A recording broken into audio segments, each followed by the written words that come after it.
اب یہ آپ کی ذمہ داری ہے کیسی پرورش کرنی ہے. کس کی ذمہ داری ہے بولو؟ حضرت ٹائم بتائیے ذرا. اسی پہ آ رہا ہوں. ٹائم بتاؤ جلدی. او ہو 4 بجنے جا رہے ہیں.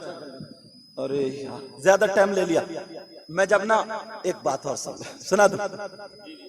میری بہن کو کسی کو بھائی کو بری لگی ہو معاف کرنا. صحیح بتا رہا ہوں میں تمہارا دشمن نہیں ہوں.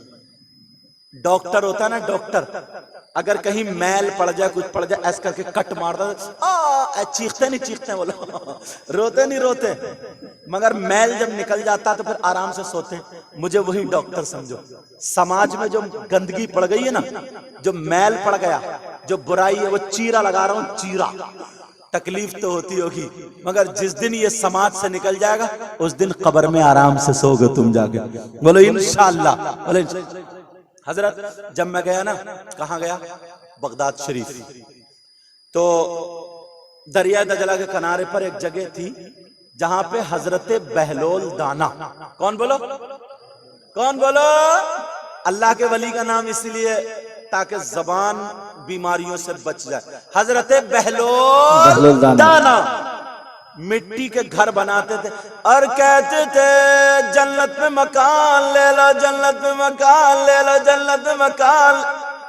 یار اللہ والے کی شان دیکھو, دنیا پہ رہ کر کے جنت کی پلاٹنگ. دنیا اب وہ جو کہہ رہے تھے مکان لے لو, ادھر سے خلیفہ ہارون رشید آ رہے تھے اپنے فوج فرار کے ساتھ. کہا بہلول دانا, کہا جی صاحب, کہا کیا کر رہے ہو؟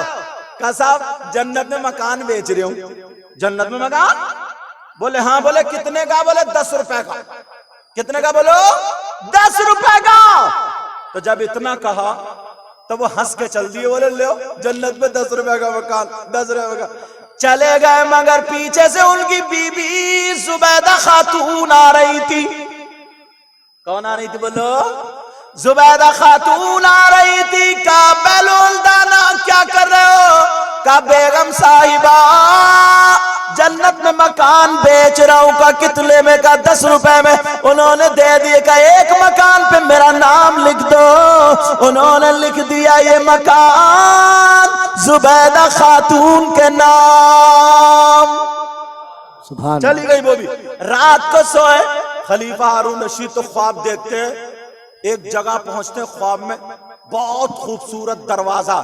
کہا یہ کیا ہے؟ کہا جنت کا گیٹ ہے, جنت کا دروازہ.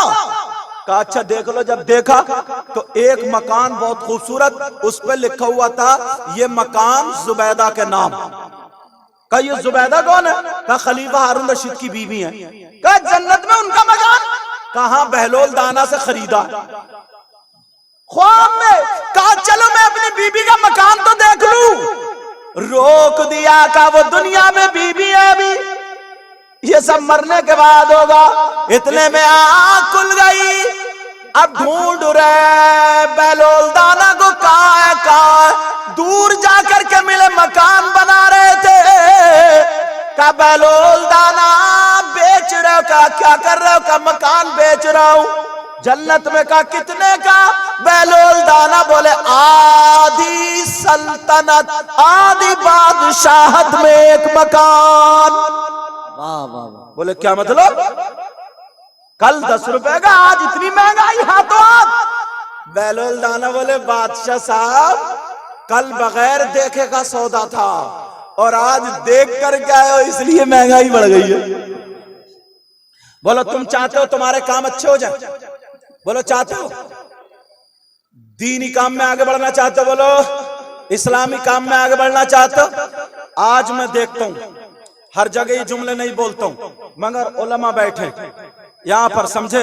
آج میں دیکھتا ہوں اس جلسے کے خراجات میں اور اس پروگرام میں غوث پاک کے ہمارے دادا نانا ہوتے ہیں, سمجھ میں آ رہی؟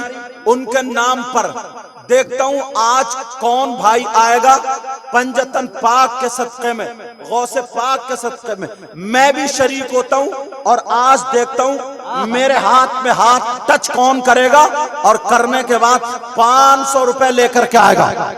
میرے ہاتھ میں ہاتھ ٹچ کرے گا 500 روپے لے کر کے آئے گا اور 1 سال پلٹ کے نہیں آئے گا. انشاءاللہ دیکھیو کہ سید زادے کی زبان کچھ بول کے گئی تھی.